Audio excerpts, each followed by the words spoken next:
15년 동안 감옥에서 자신은 아버지를 살해하지 않았다고 주장하는 여성이 있습니다. 바로 대법원에서 무기징역형을 선고받아 복역하고 있는 김신혜 씨의 얘기입니다. 김신혜 씨는 수사 당시 경찰과 검찰이 사건을 조작했고 신문 당시 폭행과 가혹행위를 당했다고 주장해왔습니다. 그런데 어제 대법원의 판결을 원점에서 검토할 수 있는 재심 청구 신문이 사건 발생 15년 만에 법원에서 있었습니다. 단 하나의 진실을 두고 어제 법정에서는 어떤 이야기들이 오갔을까요? 그동안 김신혜 씨의 무죄 주장을 도와왔던 인권운동가 고상만 씨를 연결하겠습니다. 고상만 씨 안녕하세요. 네, 안녕하세요. 고상만입니다. 네, 우선 15년 동안 무죄를 주장해왔던 김신혜 씨 사건 알려지기도 했습니다만 모르는 분들을 위해서 어떤 사건이었는지 간단히 설명해 주실까요? 예, 지난 2000년 3월인데요. 예. 네, 당시에 장애 3급을 가졌던 50대의 한 남자가 그 전남 완도에서 이제 숨진 채 거리에서 발견이 됩니다. 예.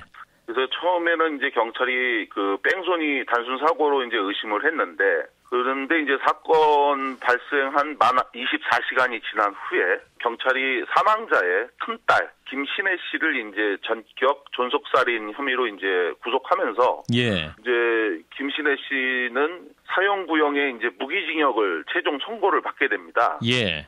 자, 그래서 이제 현재 15년째 이제 복역을 하고 있는 상황에서 어제 오전에 재심 청구 신문이 있었던 겁니다. 자, 그러면 김신혜 씨는 그동안 감옥에서 어떤 생활을 했었나요? 그 가석방을 받기 위해서는 반드시 그 노역을 해야 됩니다. 교화 점수를 얻어서 그러한 혜택을 받을 수 있는데 김신혜 씨는 그런 노역을 단 하루도 하지 않았어요.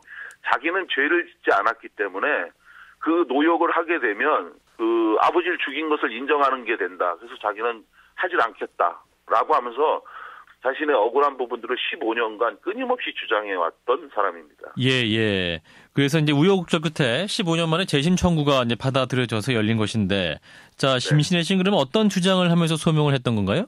그러니까 김신혜 씨가 이야기한 건요, 자기가 당시에 이 경찰에서 조사를 받는 과정에서 자백을 한 적이 없는데도 다 자백을 한 걸로 문서가 다 짜져 있고 이게 뭐예요라고 하면서 알지도 못하는 문서를 갖고 와서 찍으라고 하니까 반문을 했다가 그때 들은 얘기가 뭐였냐면 질문은 우리만 하는 거야. 너는 질문하지 마라고 하면서 거기서 이제 뭐 머리채를 끄잡히고 엄청나게 구타와 가혹행위, 욕설 그런 부분들이 이제 많이 논란이 됐었습니다. 본인은 한 번도 아버지를 죽였다고 자백한 적이 없었는데 허위로 그 수사 과정이 진행됐다 이런 말이네요. 자, 그리고 이제 김신혜 씨의 혐의가 입증이 되는 과정에서 중요한 진술이 고모부의 진술이었잖아요. 이제 고모부가 조카가 자신에게 아버지를 죽였다 이렇게 자백을 했다 뭐 이런 부분 아니겠습니까?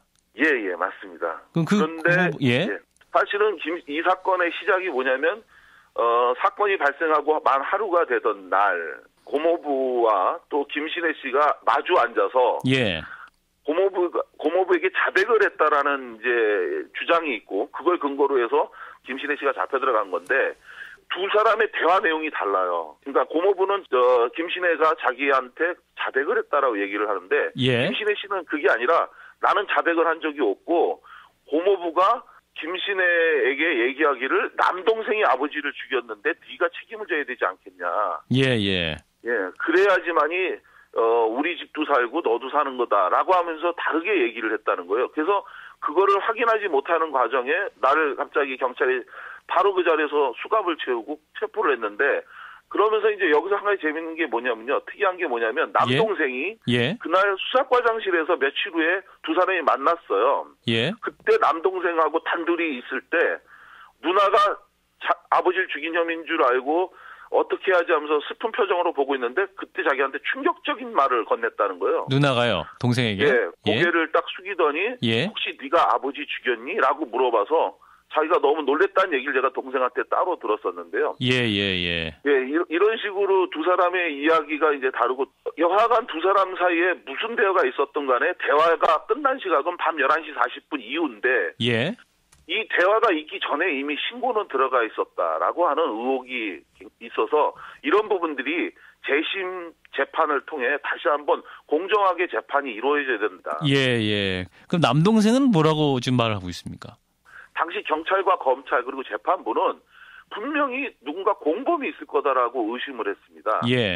그래서 강력하게 의심을 샀던 사람이 누구였냐면 남동생이었어요. 예. 그래서 남동생의 주장에 의하면 경찰관이 복도에서 날라차기로 자기를 때리면서 자백을 강요하고 하는 이런 폭행들이 있었어요. 여간 남동생은 지금도 누나의 억울한 그 15년 감옥살이를 옆에서 지켜보면서 저한테 누나를 도와달라고 진짜 울면서 말하는 아주 여린 친구, 불쌍한 3남매입니다. 네. 자, 그러면 이제 검찰 측에서는 그러면 김신혜 씨 주장에 대해서 어제 어떻게 반박했습니까? 검찰 측에서는 어저께 무슨 얘기를 했냐면 할 말이 없으니까 굉장히 황당하고 실망스러운 주장을 하더라고요. 뭐냐면 15년 전에도 똑같이 억울하다고 하고 맞았다라고 주장을 했었다. 그런데 그때도 유죄가 나왔는데 새로운 증거가 없다. 그러니 기각해달라. 이런 논리로 김신혜 씨의 억울하다고 하는 주장을 일축하더라고요. 예. 과연 그게 검사가 인권을 지켜주는 이 법적 역할을 우리나라에서는 하고 있는데 어떻게 그런 실망스러운 말씀을 하시는지 좀 의외였어요. 예, 그렇군요. 재심 여부 결정은 언제쯤 판가름이 나게 되나요? 어저께도 그 문제 가지고 재판장님한테 김신혜 씨가 간곡하게 울면서 이야기를 했거든요. 예. 하루라도 빨리 이 재판에 대해서 확인해달라. 언제 끝날 건지. 사실은 목매달아 죽는 것을 매일매일 꿈꿨는데 죽지 않은 이유는 아버지가 나를 성추행한 파렴치범으로 해서 내가 아버지를 죽인 걸로 돼 있는데 내가 죽어버리면 아버지가 그 파렴치범으로 영원히 세상에 남을 것 같아서 그래서 내가 죽지 않았다.